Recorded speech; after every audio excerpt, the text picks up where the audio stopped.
Rich land infra developers వారి కాస్మోపోలిస్ 140 ఎకరాల్లో mega layout August 11 గొప్ప ప్రారంభం.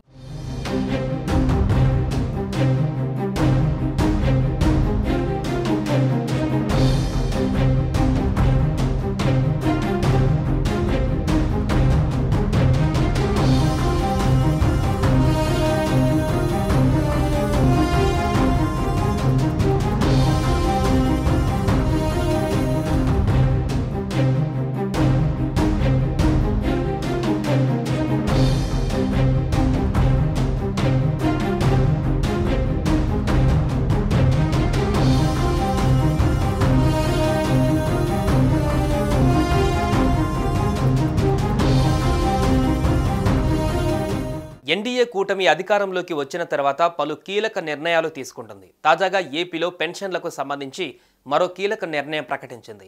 ఇప్పటికే పెంచిన పెన్షన్లను ఇంటి వద్దే పంపిణీ చేస్తున్న టీడీపీ కూటమి ప్రభుత్వం లబ్ధిదారుల ఇబ్బందులను దృష్టిలో పెట్టుకొని మరో కీలక నిర్ణయం తీసుకుంది.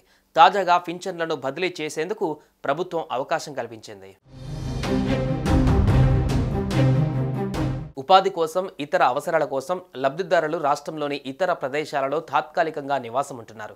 రాష్ట్రంలోని ఇతర ప్రాంతాలకు వలసలు వెళ్లి పనులు చేసుకుంటున్నారు. పింఛను పొందేందుకు ప్రతి నెల సొంత ఊరికి రావాల్సి వస్తుందని, పెన్షన్ బదిలీకి అవకాశం కల్పించాలని ప్రభుత్వాన్ని కోరారు.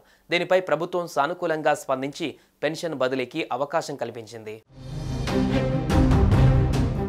పెన్షనర్లు ప్రస్తుతం తాము నివసిస్తున్న చోట పింఛన్ పొందేందుకు ప్రస్తుతం పింఛన్ పొందుతున్న గ్రామ లేదా వార్డు సచివాలయంలో బదిలీకి దరఖాస్తు చేసుకోవాలి. సచివాలయాలలో పెన్షన్ల బదిలీకి ఆప్షన్ ఇచ్చారు. దీంతో పింఛన్ బదిలీకి దరఖాస్తు చేసుకోవచ్చు.